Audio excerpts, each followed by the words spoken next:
Friends, I welcome you to my channel. Before listening to this story, I will ask you to like and subscribe. It is not difficult for you, but it is pleasant for me. And we're starting. Hello, is that Jimmy Pearson? No, my name is Jimmy Greyhawk. My wife Connie kept her maiden name Pearson. Well, this is Dr. Saad Alvari. 6 months ago, your wife and I had an affair here at the hospital. What? Is this a joke? No, she was one beautiful piece of ass. Look, I don't have time.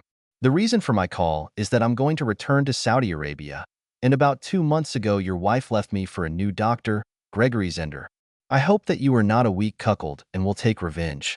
Wait a minute. How do I know you're telling the truth? Well, if you get to room 506 at the hospital in the next 15 minutes, you'll probably be able to catch her and Gregory doing this. I'm sorry, my plane is landing. Good luck to you, Cook. Jimmy was in shock. Did his beloved wife, the mother of his daughter, make love to other men? It was too hard for him to believe. He was a slow man. His first thought was how to prove or disprove what he had heard. And then it occurred to him, Jerry. He was Jimmy's neighbor, who worked as a security guard at the hospital, where his wife, a nurse, also worked. He called Jerry on his cell phone. Hi, Jerry Austin, security, how can I help you? Jerry, this is Jimmy. Listen, are you at work? Yes, I'm doing my rounds now. What's the matter? Maybe it's nothing special, but some Arab doctor just called me and said that Connie was having an affair. She and some other doctor are supposedly making love right now in closet 506. Is there any way to get in there and, if she's there, take a picture? Boy, are you sure? Connie? No, I'm not sure. That's why I need you to find out. Please, I need this service. No problem. I definitely owe you for all the carpentry work you've done for me. I'm not far now. I'll let you know if I see anything, and I'll send you photos if I do. I really hope that's not true. You and Maddie deserve better. Thanks. While Jimmy waited, he tried to figure out what was going on. He dedicated his life to his wife and 10-year-old daughter. The house they lived in was built mostly by his own hands in 3 years. Everything was built the way his wife wanted it. As far as he knew, Connie was happy. Then he thought about the last 6 months. His wife started working longer hours and staying overnight when she only had a few hours between shifts. Their bed life suffered, as he expected, given her work schedule, but she didn't complain about anything and seemed to enjoy their lovemaking as much as ever. After all, she would never jeopardize their marriage and the upbringing of their daughter, would she? The wait was excruciating. The phone rang. Jimmy? I'm sorry, dude, but your wife and Dr. Zender made love like two horny teenagers. I have photos and videos to send you. I don't think they noticed me. I am so sorry. If you want me to do anything else for you, let me know. After watching the video and seeing how his wife willingly makes love, Jimmy cried one of the few times in his life. Dad? Maddie, what are you doing there? Go back to bed, honey. It's all right. I heard the phone ringing, and then I heard you crying. What's the matter? I'm 10 years old. I'm not a child. I need to know. Maddie was an adult beyond her years. Jimmy had a hard time denying her anything because she always seemed to do the right thing. On reflection, he realized that this situation had affected her no less than it had affected him. I'm crying because I just got proof that your mother, how should I put it, loved another man in the hospital. I'm trying to figure out what to do. She's finishing work soon, and I think I should wait to talk to her then. I don't think she's coming home today. I overheard her telling someone on the phone that she was happy they were going to spend the whole night together. I thought she meant work. I think you should call her right now. Let's see what she says. Okay, maybe there is some good explanation. Jimmy was told not to call his wife on her cell phone while she was working, unless there was an emergency. This is considered an emergency. After a few rings, a breathless voice answered. Jimmy, is there something wrong with Maddie? You seem out of breath, darling. Are you all right? I didn't have my phone with me, so I had to run to get it. What happened? The memory of the video removed any desire to be understanding. I thought you might have been short of breath because you just made love to Dr. Zender. There was a long pause before she said, Oh shit, he knows. Don't worry, Greg. I'll take care of it. This statement was made to another person in the pantry. Jimmy, I'm sorry you had to find out this way, but I'm glad you know now.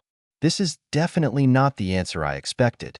I love you in our marriage, but I work so hard in life and death situations that I have to deal with a lot of stress. I deserve something more to handle all this responsibility. That's it, a little extra lovemaking on the side to reduce stress. There's nothing special about it. It doesn't affect our marriage or the fact that I'm the mother of our daughter. I'm afraid that's not how I understand it. Listen, I need to get back to work. That's the way it is. You have two options. 1. Let everything be as it is. We continue to raise our daughter. You get a loving wife who makes love to other men from time to time. Or 2. You file for divorce, and I get half of our assets, the house, and primary custody of Maddie. You'll get every weekend and every other big holiday to visit your daughter. That's how divorce works in our state. I guarantee that I will make your life unbearable and find all possible excuses to cancel your scheduled visits. I know how much you love Maddie, so you really only have one choice. After I finish this shift, Greg and I will go to a motel and spend the night together. I'll be working the regular day shift tomorrow, and I'll be back home tomorrow night and we can talk. You'll see that it's better for you to just keep living the way you are. While Jimmy and Maddie sat at the kitchen table and looked at each other, seeing anger, frustration, and sadness fighting for dominance. Well, Maddie, I don't know what to do. I don't think I can live here knowing that your mom is making love to other men. If I file for divorce, I won't be able to see you every day. I don't think a judge at your age would let you choose who to stay with. If I move out, do you think you can stay here with your mother? Damn it, no. Maddie, Dad, I'm already a big girl. If I have a choice, I want to be with you. It looks like we don't have much choice. Dad, there is another choice. Which one? Burn that fool. What are you talking about? Do you remember my friend Beverly? Well, her dad caught Beverly's mom fooling around and just walked away. He took all the money he could and just disappeared. After a while, they caught him and arranged a terrible divorce. You and I could leave her as little money as possible and just disappear. Her idea seemed quite feasible to Jimmy. Where are we going? You know where to go. Realizing what Maddie was offering, the father thought, I don't think they'll take me back. You can ask. I had a vision of us coming back. Maddie was the granddaughter of the most respected spiritual mentor of the Turtle Mountain Chippewa Indian Reservation. Jimmy left the tribe when he joined the army with his buddy Tommy White Moose. He was an angry young man, disrespected his parents and his people, and was expelled from the tribe. After serving in Iraq, his anger cooled and he reconnected with his mother. During the time he was alone with Maddie, he told her about her family and especially about her grandmother. In the last few years, his daughter has shown signs of being able to perceive and interpret visions. Connie knew almost nothing about his family and what he taught Maddie. He told his wife that he didn't want to talk about anything in his life before he left the army, and Connie didn't ask many questions. Okay, I'll call you. Your mom won't be back until after 5 o'clock tomorrow. We have a lot to do until then. Connie and Greg were getting dressed to go to work after spending the whole night together. Connie was disappointed. Her doctor lover was only good twice in 8 hours. Every time she had a few minutes off during her Monday afternoon shift, Connie thought about how she should end up with Greg and mend her relationship with Jimmy. After all, Greg's teacher wife will move here with her 2 children as soon as the school year ends. Connie could be a model wife, lover, and mother again. And then, when things got back to normal at home, she could find someone else.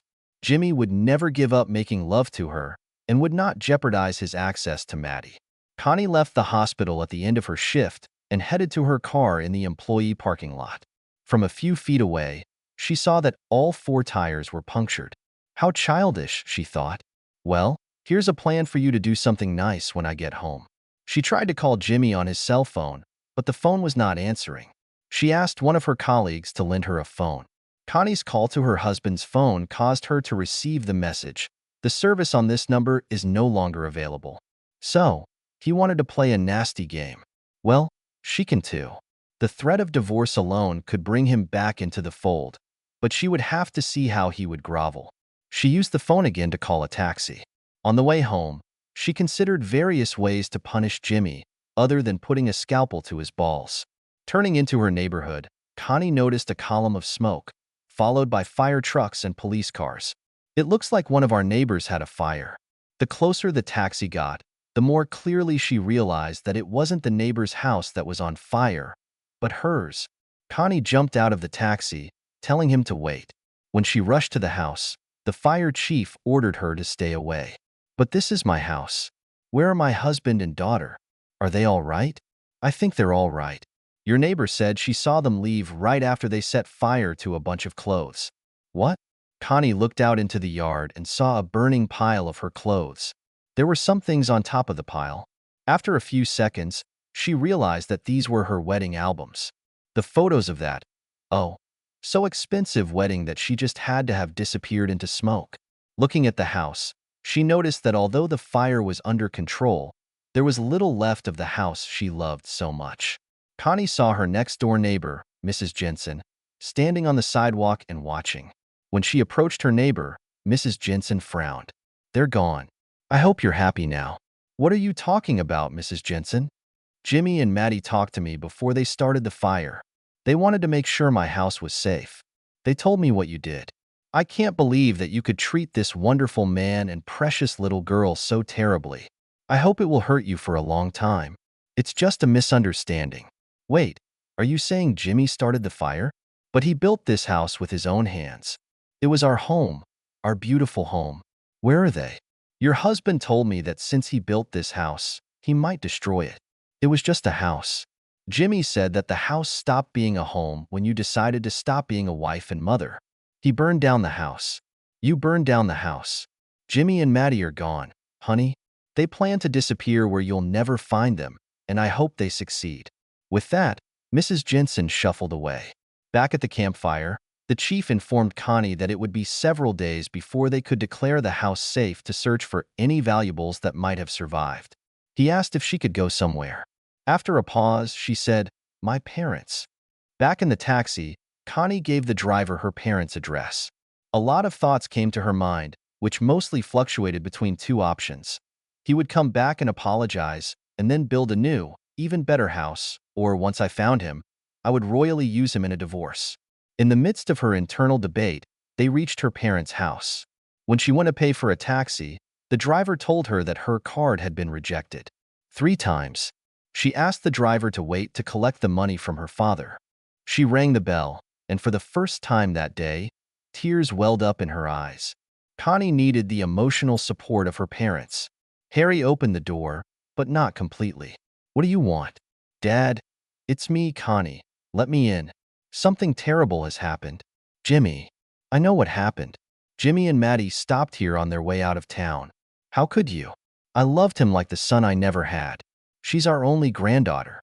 We raised you better than that. I'm afraid we can no longer consider you our daughter."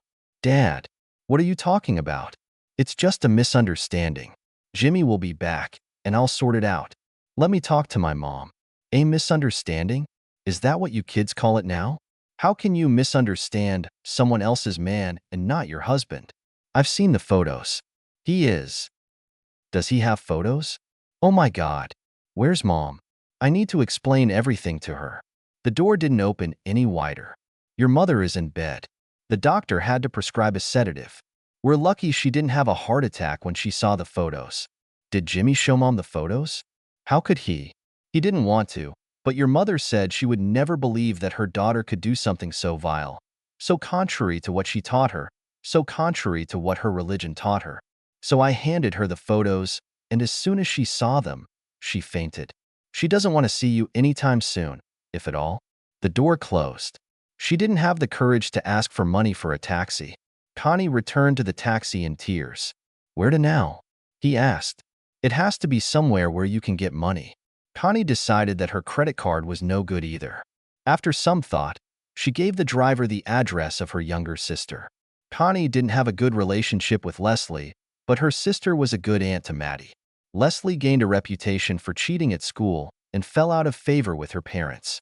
Connie wasn't sure what kind of reception she would get, but Leslie was her only family. This time the door swung open. Leslie had a knowing smile on her face. "Great, good. I've been waiting for you. Dad must have called you." "No, Jimmy and Maddie came here on the way. I thought that Mom and Dad might not be receptive to cheating on their daughter, since they are still not too happy with their daughter. Before we go in, can I ask you a big favor?" Actually, 2 services. Something is wrong with my credit card and I need to pay for a taxi.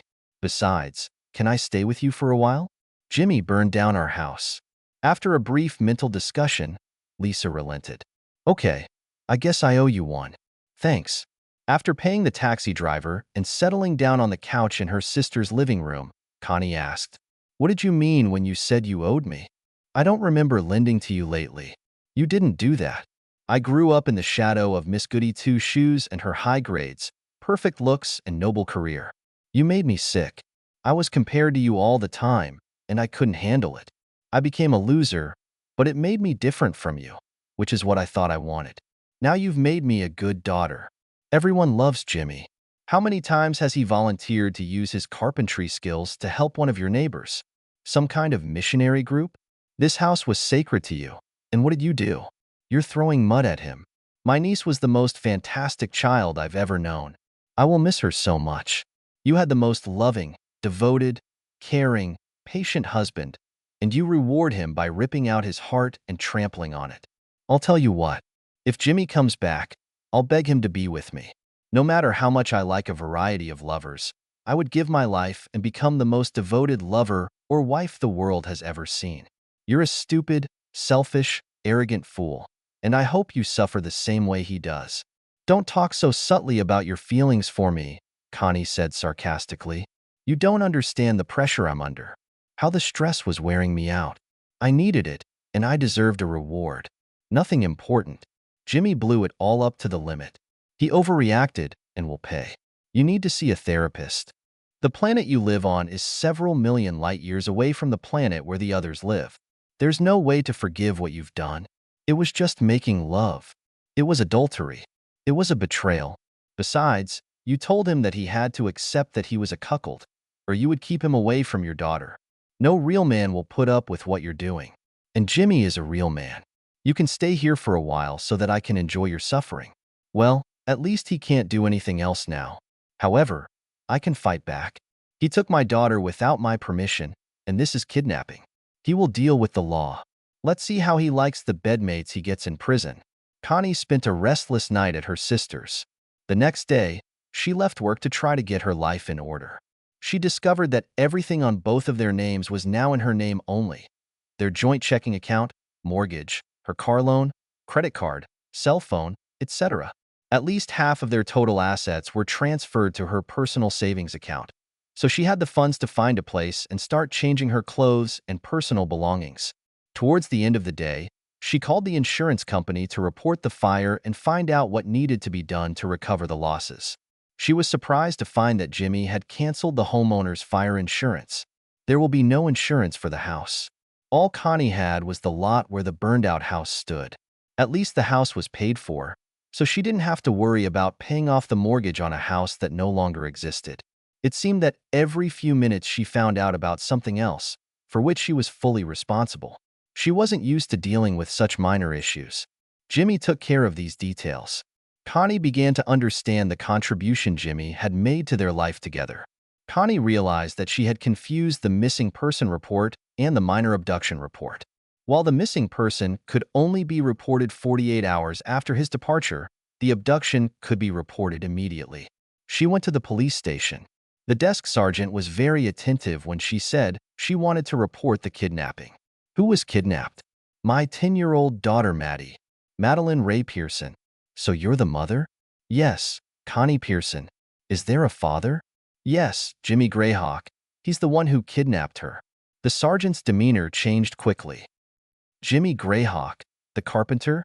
So, this is a custody dispute. Part of the divorce? No, he just took it and left. Wasn't he the one who burned down his house before leaving? Now there's a smile on his face. Our house. He burned down our house. It's not funny. I'm sorry. Jimmy just made a lot of men happy with his cheeky gesture, especially those whose wives have made cuckolds out of them. From where? How do you know about this? I talked to the police officers who were at the fire. Besides, it's a small town. Rumors spread quickly. Are you going to help me or not?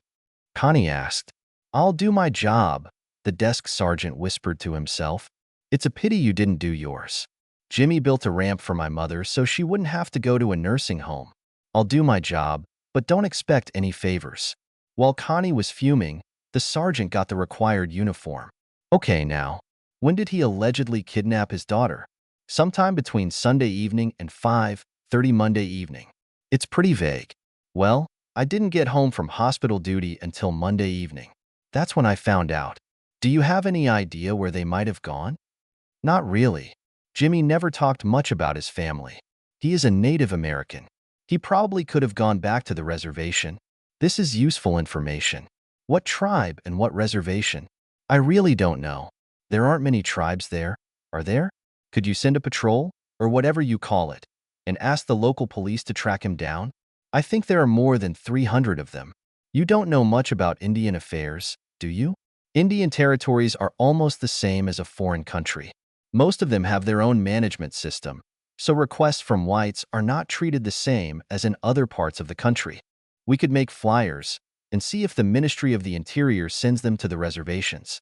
Do you know anything that could help narrow down the search? Not right away. Wait a minute. His boss served with Jimmy in the army. He might know something useful. Okay, go and talk to him. Maybe he'll react better to you than the police. Meanwhile, do you have the latest photos of these two? Not at my place. Jimmy was the one who took the pictures. Most of them were burned in the fire. Are you saying that you don't have a photo of your husband or daughter in your wallet or on your mobile phone? Wait a minute. I have a picture of Maddie on my phone, although he is already several years old. She looks very different now. I think it tells us a lot about what you think about your husband and daughter. He sighed. I'm sorry, but I really like Jimmy. Surely your parents have some recent photos. Bring them when you get them. I'm too busy to worry about keeping photos in my wallet. That's what albums are for. When Connie returned to work for the first time after the fire, she quickly noticed a change in the way she was greeted by others. There were no smiles. No one spoke to her unless she spoke first. The staff, who usually called her by her first name, now addressed her by her last name.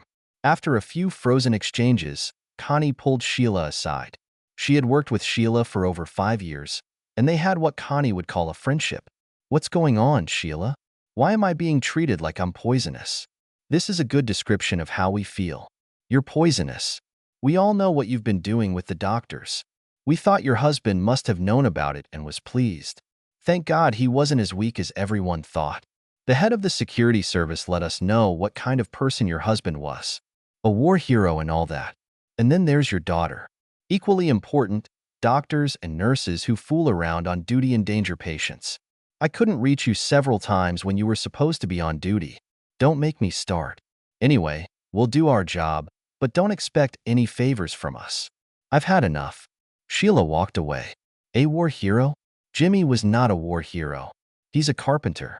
Someone is spreading lies. Connie didn't have a day shift the next day, so he went to Jimmy's boss and friend, Milton.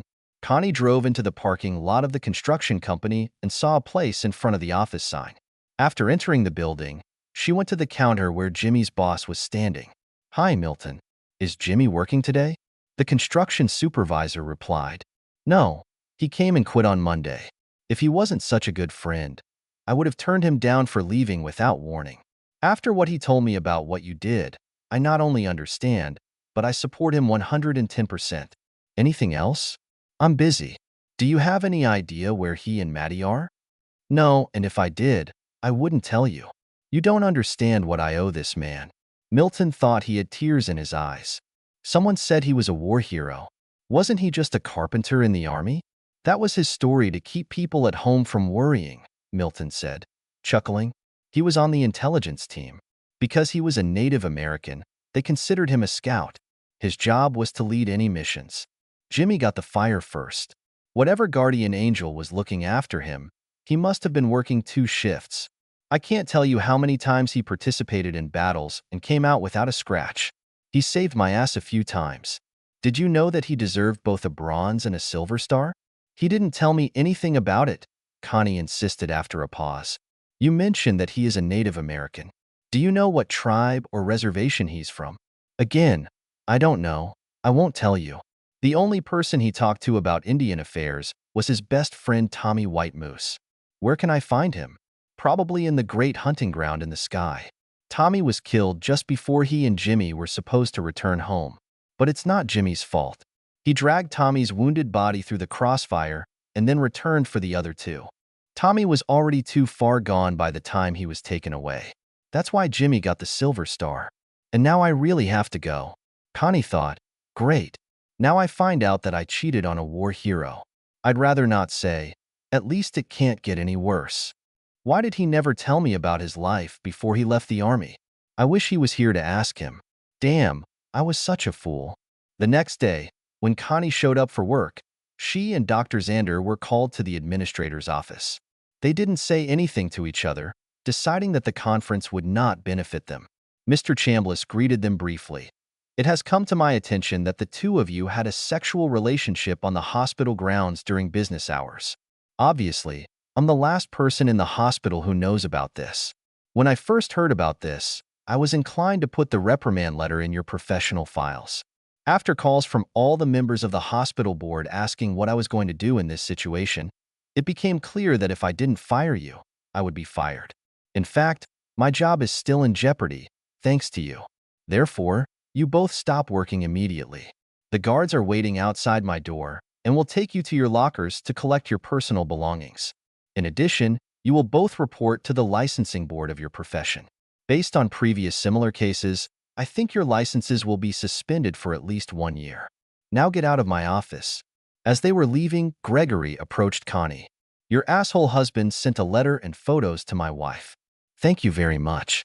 I never want to see you again. By the way, you may have a great body.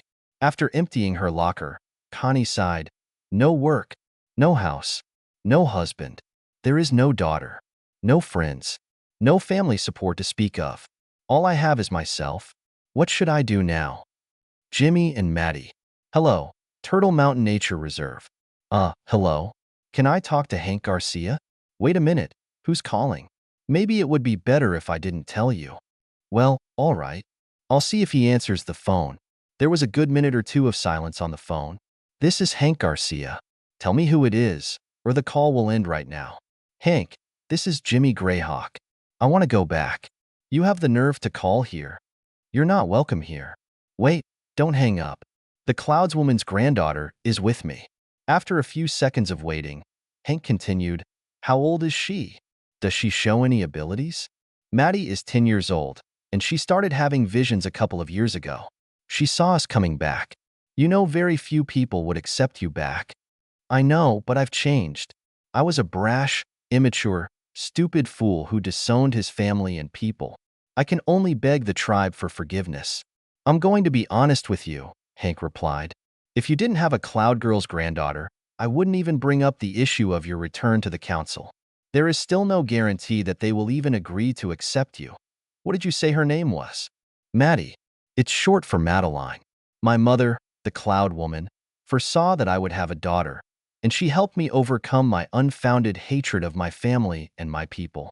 She knew that she would not be here to teach her granddaughter, so she told me something that I could do before returning her to the elders for training. She is young, but very mature for her age. I can talk to the council, Hank offered. Can you be here the day after tomorrow? 7 p.m.? What's your number so I can tell for sure if you're coming or not? We are on the road that goes north now. We should be in time by then. After giving Hank his number, Jimmy hung up. Maddie tried to calm her father down. Don't worry, Dad. The Cloud woman will be with us.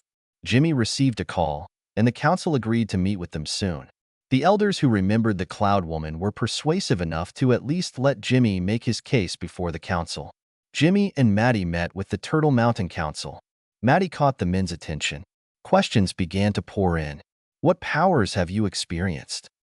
Are you willing to study with a witch doctor, even if it means you have to leave your father? Prove to us that you have the power of vision? Maddie was confused by these questions and gave short, honest answers. She admitted that she could not provide evidence of any skills. She was thanked and released.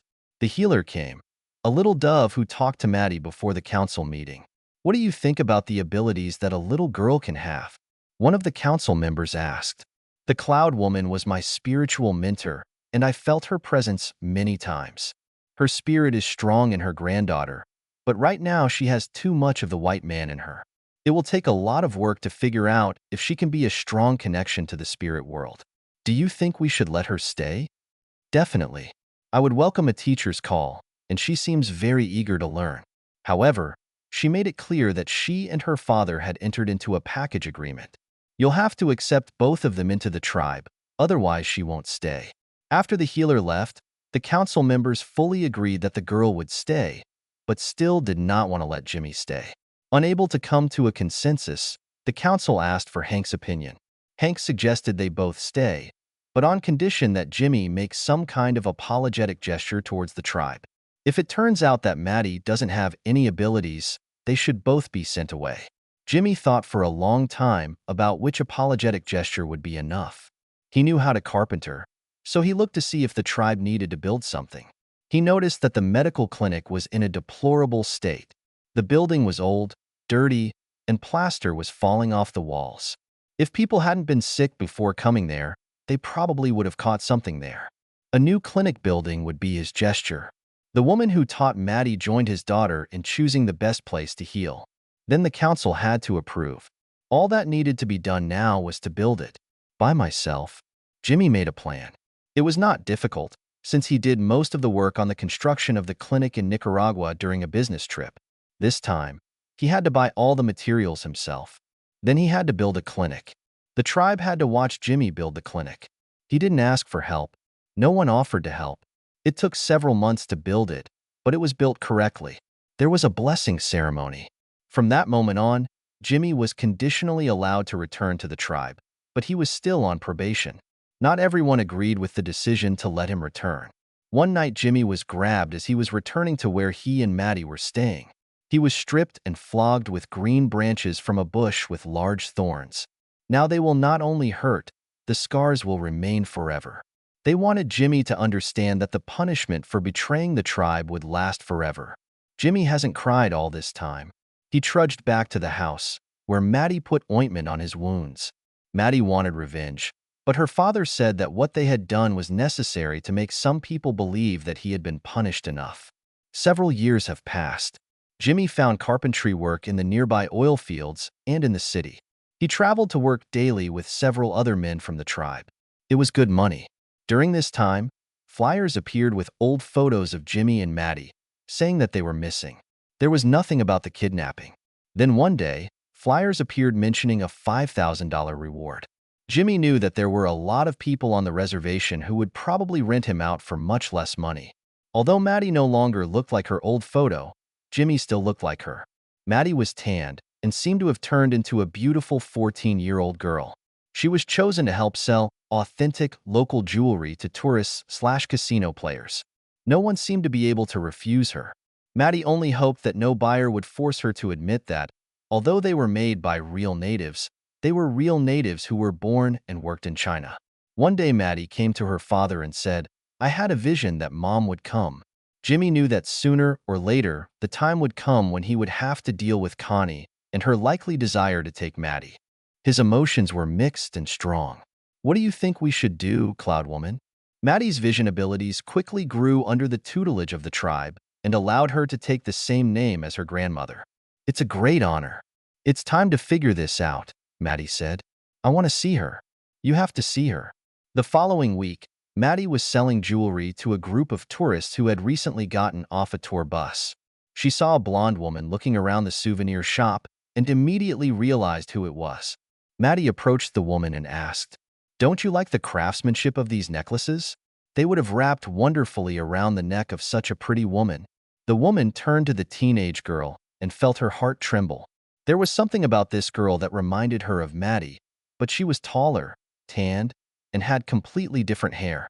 "And yet, would you smile at me, princess?" Maddie smiled, showing beautiful white teeth. Connie sighed. The Maddie she remembered had a big gap between her front teeth. This girl had perfect teeth. Connie was disappointed. "Yes, I would like to buy a necklace." While she and Maddie were exchanging remarks, Connie heard a voice behind her. "Hi, Connie." It was a long time ago. Connie didn't have to turn around. She knew exactly who was talking to her. It was her Jimmy. She closed her eyes, gathered her courage, and, opening her eyes, turned to greet him. She was surprised that his face seemed much more stern than she remembered. However, there was no smile on his face. She feared a much worse reception. She desperately wanted to hug him, but she couldn't see anything in his eyes that would make her believe that he would be receptive. Jimmy, I'm so glad to see you. I have so much to tell you, but please tell me where Maddie is. I'm dying to see her. Turn around. Maddie was still standing there, but now she was smiling with tears in her eyes. Hi, Mom. I missed you. There were strong hugs and more tears. I've missed you too, honey. You've grown so much. You're just gorgeous. I can't believe I sent you both away. I'm very sorry, very sorry. More hugs, more tears. Finally, she turned to Jimmy and said, I'm not here to reopen old wounds. I would like to be able to apologize and spend as much time with Maddie as possible. Are you going to try to take her with you? No, I don't want to ruin your life again. I just want to be with Maddie for as long as you let me. What about your job and boyfriend or husband? When I was sure you two were here, I quit my job and put my things in storage. I haven't had a boyfriend or a husband since you left. I've dated some people, but no relationship has developed. You've taught me a harsh lesson, but I deserve it. I haven't been with anyone since you left. I didn't want to start a new relationship until I healed my old ones. I haven't started a new relationship either. The reason is that I was afraid that I would no longer be able to trust a woman. It didn't work the first time. By the way, we're divorced, aren't we? Yes, I had to file for divorce in order to receive the government benefits that I needed to survive after my nursing license was suspended. You're not a nurse anymore? I got my license back a year later. It was hard to find a job that paid as well as I used to earn, but I was able to feed myself and save some money. I even went back to school and got my APRN. Is there anything Maddie needs? Will you let me buy her? Jimmy looked offended. No, Maddie has everything she needs. Finally, a smile appeared on his lips. And almost everything she wants. She's already a teenager. Maddie joined the conversation. Mom, you're not staying long, are you? It's up to you two to decide. I have a room booked at the Economy Lodge Hotel. Ugh, this place is full of bedbugs. You will stay with us? Maddie spoke with the confidence that only a teenager can show. No, I can't impose on you and your father, baby. First of all, I'm not a child, and we have a spare bedroom. Now let's get your luggage. No, I need to talk to your father first. Maddie and I have already discussed everything, Jimmy interjected. It will be much easier for you to spend time with Maddie if you live with us. I suppose you understand that this does not mean any resumption of the relationship between you and me. You'll be there as Maddie's mother, and nothing more. Of course, I understand. I hope you'll let me help with the cooking and other chores. I won't feel good if I don't stay. Ugh, I hope your cooking has improved. I'm sorry, Mom, but your cooking sucks. After all three of them grinned, Jimmy told Connie to go to her room, and he would drive up in a Jeep to pick her up and her things. The trip was short, as they drove through the tourist part of the reservation and ended up in one of the residential areas. They stopped in front of a house that, like everyone else around, had a Western Plains motif. Inside, wooden and Native American decorations prevailed. Jimmy took Connie's luggage to the spare bedroom. Connie looked around the room and noticed that there was definitely a sense of femininity in it. Is this your room, Maddie? It was the Songbird's room, Maddie said again. She's Dad's cousin, who helped us until we needed to take care of Dad. I'm already big enough, and we don't need any special help to take care of me. But it would be nice if you could help a little. Tears welled up in her eyes and she gasped. I'm so glad to see you again, Mom.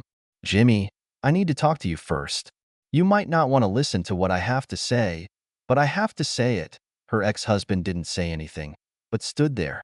I denied for a long time that I had done something wrong, despite the fact that everyone, and I mean everyone, told me that I had screwed up badly. It was only when my mother finally spoke to me that it dawned on me. Seeing the tears and suffering I put her through, my own daughter, and being the reason she couldn't see her only granddaughter. Finally, I couldn't stand it. I went to a therapist and began to become, I hope, a better person. I know these are just words, but I hope that you can see enough changes in me to allow me to get to know my daughter again. I can never hope that you'll forgive me, and I'm ready to live with it. I've ruined my life and the life of my family. I deserve all the punishment you've given me, and even more. All I can say right now is I'm really sorry. Jimmy remained standing without any expression on his face. Mentally, he said to himself, she's right about one thing. These are just words. Maddie wants her here, so I'm going to put up with Connie as much as I can. As the weeks passed, a routine reigned in the house that seemed to suit everyone. Connie did most of the household chores and spent a lot of time getting to know Maddie and learning a lot about the tribe. Connie tried not to show Jimmy the intimate parts of her body and not to make any attempts that he might consider flirting. The conversations at the dinner table were comparable to conversations from their previous lives, although Connie's schedule as a nurse in their previous lives often prevented them all from being together. One evening, Connie asked Jimmy if they could talk. I've been here for weeks now, and I've been enjoying every minute I've spent with you and Maddie. I think it's time to talk about where we're going next. You're not going to take Maddie back to where we came from, Jimmy asked angrily. I won't. Hell no, Jimmy. That's not what I'm saying at all. I don't want to leave with Maddie. That's not the problem. I mean, I can't keep living off the two of you. I think I need a job first. I talked to people from the reservation clinic, and they offered me a job. Long hours of work and low salary, how could I refuse? Connie tried to revive the conversation. It's time to talk about whether I need to get my own place. Don't you like it here? I like it here. I just don't know if you like my presence or not. We both probably have good and bad memories of the time we were married. But watching you, I still couldn't figure out if you wanted me to stay here. Sometimes you look happy, and sometimes you look like a man who is ready to burn down a house that he built with his own hands. I'm asking, what do you think would be better? Jimmy didn't allow himself to think about the future. He took every moment by itself. His heart was protected from ever trusting her again. However, Connie seemed to have really changed and was just as good or even better than when they first got married. I think I need to think a little more. Maybe it would be easier for you to make a decision if I wasn't here. There's a room for rent in Montana that I can afford, and it's not that far away. I'll move my stuff there tomorrow. Whatever you decide, I want you to know that I will always be grateful to you and Maddie for allowing me to be a part of your life again, although I cannot say that I have the right to do so. Later that night, Connie woke up to the sound of crying. Ignoring the fact that she was wearing only a small nightgown, she rushed into Maddie's room. When she opened the door, she saw that her daughter was fast asleep. Turning around, she realized that the crying was coming from Jimmy's bedroom. Connie approached his door cautiously. The door opened softly, and she saw Jimmy sitting on the edge of the bed in his underwear, holding his head in his hands and sobbing. She came and sat down next to him and started crying too. Jimmy, what's the matter, honey? Is there anything I can do? Does my presence here only make the situation worse? Connie ran her hand down his back and felt the many scars she hadn't seen before. Oh my God, Jimmy. What happened? It was part of what I had to go through to win back the favor of the tribe. What a horror. It's all my fault. None of this would have happened if I had just been faithful. I thought I suffered a lot, but I was never physically punished. I'm sorry, baby. Please tell me, what can I do to make things better? After taking a few deep breaths to pull himself together, Jimmy spat out. I didn't deserve it. You're not staying here. I can't take it anymore. It's just too hard. I'm really sorry. I've hurt you in ways I could never have imagined. I'm such a fool. I'll leave first thing in the morning. I am so sorry. She got up to go back to her room. Jimmy grabbed her arm. My problem is that I can't be around you right now without wanting to be with you, like when we were married. You're so beautiful, and I keep thinking about the times when we made love, just sat and hugged each other. My heart literally aches when I see you. The part of me that hated you for betraying our family is slowly being eaten away. I know that's not why you came here, so I think it's best if you come home. It was unbearable for me to know that you were there and not just left this house. I promise that Maddie will be able to come for a long time, and you will be welcome here anytime you want. Connie began to cry too and, gathering her courage, said, Jimmy, I wasn't sure what I wanted from you when I came here. I couldn't believe that you would ever be able to forgive me. I've been praying for a long time that you and Maddie would give me another chance. I want to stay. I want to be your wife again with all my heart, and I promise never to give you any reason to doubt my love and devotion again. If you want me to leave, I'll leave. But that's not what I want to do. Jimmy was silent.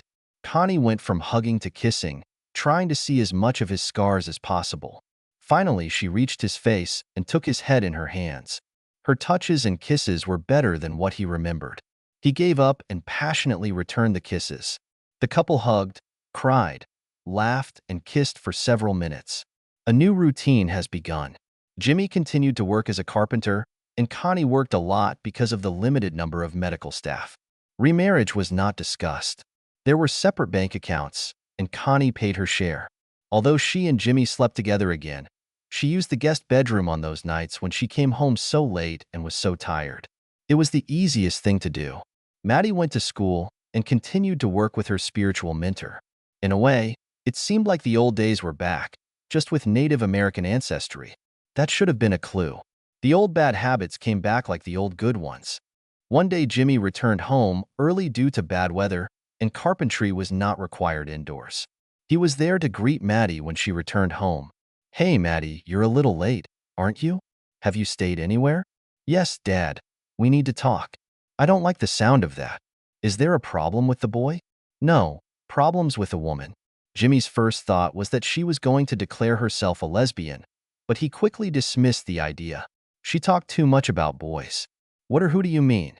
"It's Mom again." The horror hit Jimmy hard in the heart. "No, not again. Did you see something in a vision?" "No, this time with my own eyes. I went to my mom's clinic for a minute and saw her leaving the room with Dr. Patel.